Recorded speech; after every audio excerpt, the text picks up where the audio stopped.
En 2026, le budget de la défense du Japon atteindra 84 000 milliards, de un record. Le pays poursuit d'importants investissements pour renforcer sa puissance militaire, avec une croissance impressionnante. Aujourd'hui, nous allons examiner ce sujet de près. Regardons cela tout de suite. Le budget de la défense du Japon pour 2026 a été fixé précisément à 84 300 milliards de won, soit une augmentation d'environ 3 000 milliards par rapport à l'année précédente. On dit que c'est le plus grand budget de défense de toute l'histoire du Japon. Une grande partie de ce budget était consacrée à l'acquisition d'équipements. De quoi s'agissait-il exactement ? L'accent a été mis en particulier sur le renforcement de la capacité des missiles Sekeinis à longue portée. Le gouvernement japonais va renforcer ses missiles longue portée, intégrer la contre-attaque des bases ennemies et élargir l'usage de drones pour créer le système de défense côtière SHIELD. En particulier, le Japon va également chercher à se doter de missiles guidés hypersoniques, capables de voler à plus de 5 fois la vitesse du son. Voilà ce qu'il en est. En 2026, le Japon commencera également à utiliser les missiles Tomahawk américains. En fait, cela fait déjà longtemps que le Japon est entré dans la dernière phase du déploiement opérationnel des missiles de croisière Tomahawk. Le Japon veut acheter jusqu'à 400 missiles Tomahawk, capables de frapper précisément des cibles, même dans des zones protégées par des défenses aériennes. Le missile Tomahawk, arme d'attaque au sol subsonique, se lance depuis navires de surface ou sous-marins. Actuellement, le Japon prévoit d'équiper 8 destroyers en service, avec des missiles Tomahawk, et d'installer également ces missiles sur 2 destroyers en construction. Et il semble que le Japon agisse ainsi en étant conscient de la menace chinoise. Sur l'île de Yonaguni, près d'Okinawa, ils ont installé des radars pour surveiller la mer et l'air, des unités de guerre électroniques, chargées de perturber réseaux de communication et systèmes de guidage ennemis, sont aussi déployées en permanence. Le gouvernement japonais estime qu'en cas de crise à Taïwan, cette région pourrait devenir un point stratégique clé pour le succès des opérations. En conséquence, l'intensité et la fréquence des exercices militaires dans cette zone ont récemment augmenté de manière significative. Le Japon a annoncé vouloir déployer d'ici 2026 des unités de guerre électroniques anti-aériennes capables de neutraliser les radars ennemis. En outre, dès 2026, le Japon aurait lancé la construction de grands abris pour héberger durablement des personnes, anticipant une possible invasion de Taïwan par la Chine. Il a également été rapporté que le plan visant à évacuer rapidement les habitants des régions voisines, y compris l'île de Yonaguni, en cas de guerre, a déjà dépassé la phase d'étude, et est désormais en phase de préparation concrète. Selon l'agence Bloomberg, en novembre dernier, des exercices de transport de divers matériels militaires de l'île principale d'Okinawa vers l'île de Yonaguni ont été menés à plusieurs reprises. Bloomberg a analysé ces exercices comme une simulation visant à vérifier le processus d'établissement d'une base opérationnelle avancée en temps de guerre. Dans cette série d'événements, la décision du Japon de déployer une unité de missiles solaires sur l'île de Yonaguni est interprétée comme un signe que le pays est passé d'une simple posture défensive à une véritable phase de préparation au champ de bataille. Il manifeste également de l'intérêt pour l'espace. Le gouvernement japonais prévoit d'élargir la force d'autodéfense aérienne en la transformant en force d'autodéfense aérospatiale. Il annonce aussi la création d'un groupe d'opérations spatiales afin de renforcer ses capacités opérationnelles. Un centre de planification de la défense du Pacifique sera aussi installé dans la région, ciblant les forces chinoises. En fait, si l'on regarde les actions actuelles du Japon, tout semble être centré sur la Chine. L'une des raisons pour lesquelles ils cherchent à renforcer leur puissance de missiles est justement de pouvoir lancer des attaques contre la Chine, directement depuis le territoire japonais. La Chine affiche de plus en plus clairement son ambition d'envahir Taïwan. Cette menace d'annexion par la force met en danger la sécurité et les intérêts économiques du Japon. En particulier les conflits entre le Japon et la Chine, qui se poursuivent encore aujourd'hui, ne semblent pas près de se terminer. La Chine continue de faire pression sur le Japon par des démonstrations de force, ce qui ne peut qu'être perçu comme une grande menace pour la sécurité du Japon. C'est la situation là-bas.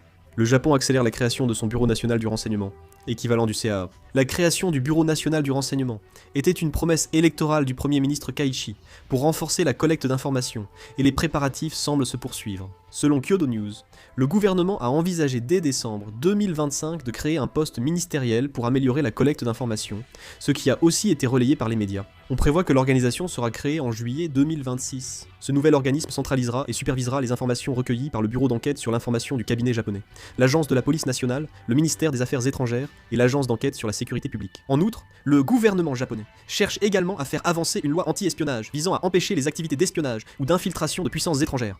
Cependant, en raison de l'opinion publique selon laquelle cette loi porterait atteinte aux libertés, elle n'a pas encore été adoptée. Il semble que le gouvernement souhaite profiter de cette occasion pour faire avancer la loi anti-espionnage. L'une des principales faiblesses du Japon est le coût élevé de ses armes nationales, ce que le gouvernement tente aussi de résoudre.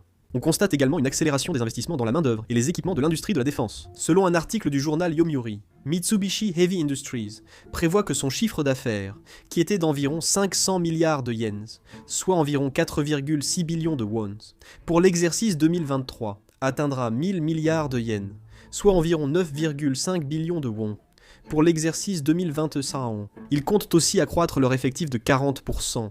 Des entreprises comme Enek, Hitachi Seisakusho et Ihachi élargissent leur activité pour développer l'industrie de la défense. Le Japon prévoyait en 2025 de lever les restrictions sur l'exportation de matériel militaire, jusque-là limité à des usages non combattants. Le Japon n'autorisait l'export de produits de défense que pour le transport, la surveillance ou la garde militaire.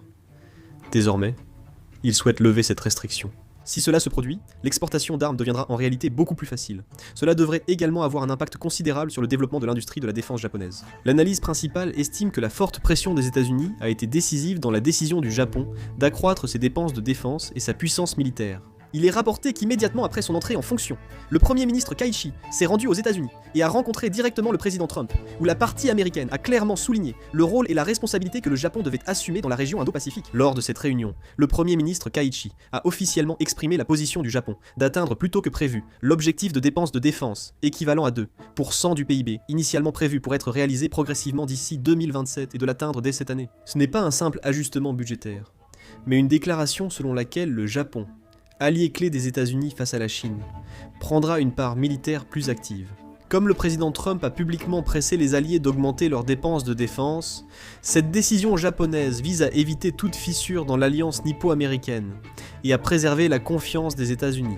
Le Japon peut ainsi justifier l'augmentation des dépenses de défense pour moderniser ses forces, renforcer la défense des îles du Sud-Ouest et améliorer la coopération avec l'armée américaine. Cela se traduit directement par une série de mouvements militaires actuellement observés autour de Yonaguni et d'Okinawa.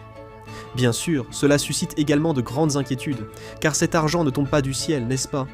Il faut bien trouver des ressources quelque part. Il semble que cet argent provienne d'une hausse de l'impôt sur le revenu dès janvier 2027. L'impôt spécial pour la reconstruction du séisme de 2011 baissera de 1%, tandis qu'un nouvel impôt spécial pour la défense de 1% sera instauré. Bien sûr, c'est une méthode qui s'apparente à donner d'une main et reprendre de l'autre. Mais pour le gouvernement japonais, cela signifie qu'ils peuvent augmenter le budget de la défense de manière significative, sans imposer de charges réelles aux citoyens, tout en respectant les conditions légales. Cependant, contrairement à l'impôt spécial pour la reconstruction, cette augmentation du budget de la défense n'a pas de date limite fixée. Une fois la mesure adoptée, elle risque de devenir un système fiscal rigide.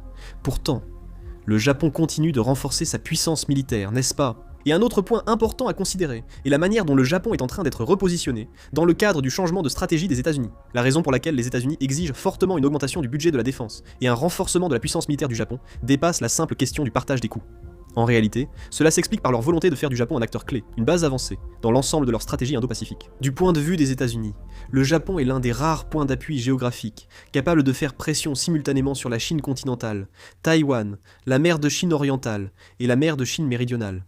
C'est aussi un pays qui dispose déjà des infrastructures nécessaires pour soutenir de manière stable les groupes aéronavals et la puissance aérienne.